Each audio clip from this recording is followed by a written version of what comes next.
How are you doing today? And obviously, for those who don't know who are you, and how do you help estate agents? I'm good, thank you. And so my name is Paul Travers, and I help estate agents grow their business through a mix of sort of at a basic level, content creation, and then going through to coaching, business development, and creative direction. So that could be, I could help them sort their systems out in their business and change the positioning of it. At a very basic level, providing blog content and whatever, and then even going up to helping them rebrand and sort their website and their image out to change themselves in the market. Nice one. Nice. So obviously you've pushed content creation a lot, especially over the past few weeks. Why do you feel that now is the best time, also for estate and letting agents to double down on their content creation for their website, their social media, everything like that?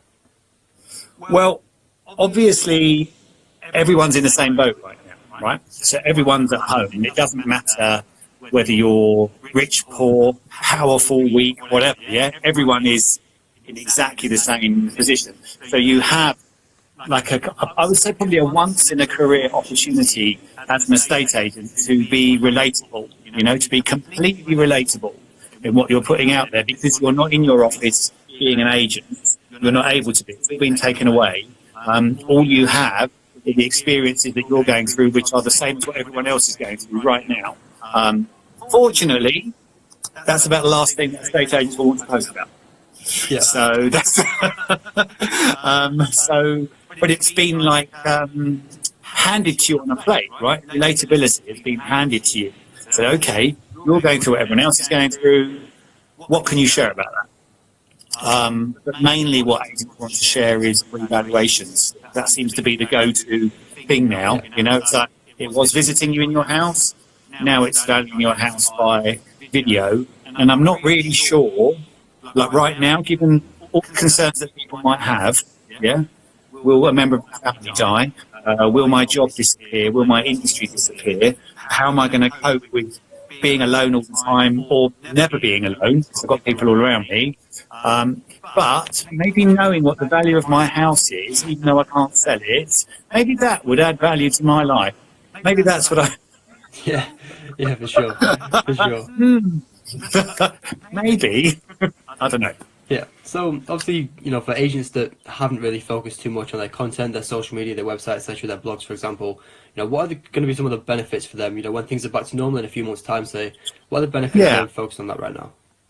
Well, okay. So say you're terrified of being on video, and you don't want to do it when there's anybody else around, that kind of stuff. Well, there isn't anyone else around, right? So now you have time to practice and perfect your video presence, your time on camera, so you can do it in your own home. They never ever need to see the light of day, right? They could be awful, these videos you make. They could be as bad as you want. No one ever needs to see them. You can just use the time to practice. So it took me about 3 weeks to go from hating myself to being fairly comfortable. Yeah. So you've got about 20 days of videos to do, and then I had this snap thing, I'm sick of not being me. Yeah. So, for me, it was just like an overnight thing. I was like, okay, let's do that. So if you then, if you can perfect that and get that right, then you can start stockpiling loads of really great content, the content you do want to be putting out there for later when you're an estate agent again in normal terms. You can start stockpiling all this stuff. So you've got loads of content ready to go.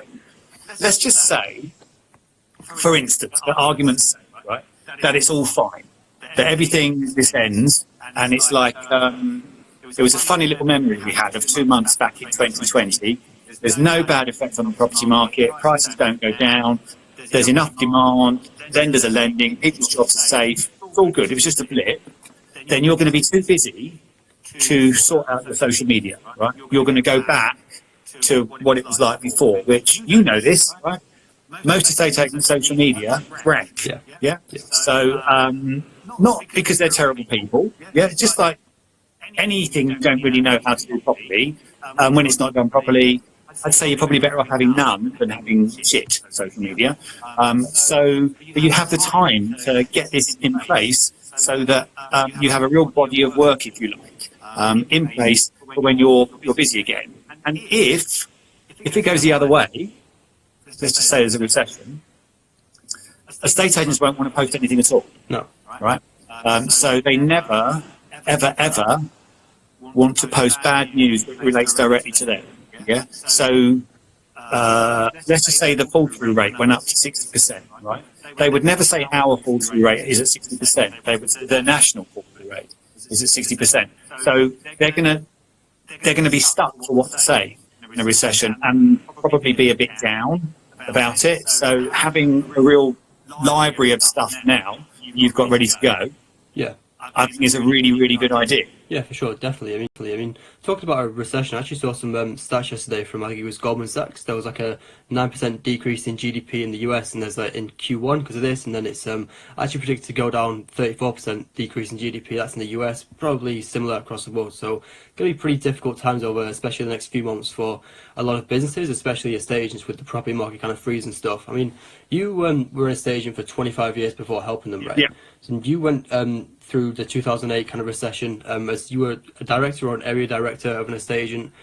What are some changes that you made in your marketing around that time, during that difficult time, to obviously, stay in front of your vendors and landlords during that recession, and also, still remain the go-to agent for them as well? Yeah, well, that was a bit of a special case because I owned a new homes agency and banks stopped lending on new homes. Right? That was the first thing that happened in 2008. They said no more lending on new homes. They've all been overvalued. Not true, but like a lot were. And so we're not doing that. And then they said to all the developers, oh, we're not only going to not lend mortgages on the ones you're selling, we're not going to give you any funding on the ones you're building. So it was a bit, what are we going to do? And I went from earning decent money, having had a really good 2.5 years beginning to that company, and I went from that to zero salary overnight. And terrifying, actually, right? One thing we didn't do at the point when that happened was we didn't have a lettings business. So we started one. And that was instant cash flow because there were a number of developments that were completed enough and that finished where we could rent them out. And then we approached other people we knew who were developers and that had a stock of, I don't know, newish property that we could rent. We didn't want to destroy the look of our company. We were called New London, right? So you couldn't really be second-hand. So we were a bit. It was a bit like, okay, so we've got a narrow, channel that we can operate in. So if you can pivot, it's a very buzzword at the moment. If you can pivot, do it. If you don't have a lettings business yet, then get one going as soon as you can. You could start talking about opening them now, I guess. I mean, who the hell knows what's going to happen? But I think it's good to have a future that you're trying to create and live into, right? And now you can do that. Do you think 2008, Facebook, social media for business weren't very big, right? So it was just people poking each other. Remember? Yes. People just now you can obviously do far more about creating a brand either for your company or a service or your personality. You couldn't do that back then. But I also went through the recession in like the late 80s, early 90s. And then there was no social media, right? None. You only had newspaper adverts, which obviously in a recession you don't use. So you kind of had leafleting in your window. And all the time I was an agent, so I'm trying to get I've written loads, so I'm trying to get as much in as possible in the time we have. So all the time I was an agent, I only ever worked in offices that were cold start or going to rescue one, right? So I've never been handed business on a plate. And in all of those examples, the secret sauce really is to do something special and to play your own game. To do something that not everyone else is doing. And imagination is unlimited, right? Imagination doesn't have a cost to it. It's not a cost center. So use your imagination to do something that would stand out in the kind of hearts and minds of people, if you like. Yeah. That would be something they would really like. Most people just want to be looked after, right? They want a demonstration that they're going to be looked after and loved. All the rest of it, no one cares about your Rightmove pie chart, or if you were regional office in the Thames Valley this month, or if you won an award that nobody really knows what the qualifying factors are. And if you look at the share that the top agent has in any town, most top agents have maybe 15% of the market, maybe 20 if we're really generous. So they don't have 80%. Yeah? So we know that 8 out of 10 people don't care about you being top agent. There's no interest. And most people that you meet, if you're only winning it because you're the top agent, I don't think actually most people do win on that. I think they win it on who they are. You know, the person that turns up, that's the person that lady or man wants to give their home to. So it's based on who you are and what you're offering. It's not really based on your league table results. So put something out there that's like really relatable at 50 now, something like that. Yeah. S for what was it for S? H is for home improved, and advice, and S is for sneaky peeks. So not new instruction, but before that point. So this is coming on soon, and there's a close-up of the thing. There's loads of formulas, but if you have a formula, then you're not always having to think all the time. And then the third one would be to, if you can do it, plan your week's content ahead and schedule it all.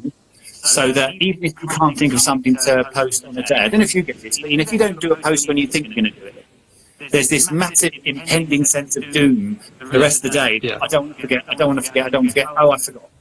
So if you can do 5 days worth at the beginning of the week, schedule it all, doesn't mean you can't add something extra in, something good happens, right? But consistency, showing up every day, is what matters to people. And I missed a few days last week, and I noticed how I'm not so noticeable this week. And that might be because there's so much else going on, right? But I can see the difference in engagement. So yeah, show up. Nice. So have you got anything else to add to that? I know you have a lot of stuff written down. Is there anything else you want to get out there to any estate agents out there that are struggling with social media this time and in their business as well? If you're struggling with social media, get help. So there's a thing at the moment around learn a new skill. Yeah, learn more stuff, and I'm like, why? Because if you're going to learn, let's just say, for instance, you're a manager of an estate agency or you're a director, and you're going to learn to do what you do, right? So you can learn Facebook ads. Now you're going to do what I do. So you can do content creation, blogs, and all that kind of marketing stuff. Then maybe you're going to learn to do photography, and then you're going to learn to do some other skills. And then when you're an estate agent again, who's going to do that? So I think look at the things that you can't do that well at the moment, you're not great at, and get help where you can't do them. Doesn't mean you have to keep the help forever, but get help to allow you to put out what you should be putting out there, and then you can learn from that help. But I suspect there are things that are really good use of your time as an estate agent, and there are things that even if you can do them, they're not the best use of your time. And I could pick around on Photoshop for hours, so I love it. I really, really love it. It doesn't earn me any money, and I can't do it quite as well as a graphic designer. I can do it good, and I can give someone really good direction on what I want from them by tinkering, but it will never, what I produce on it will never be as good as a graphic designer. I'm not trained, right? I've spent 10 years learning it. So, get help where you can't do something.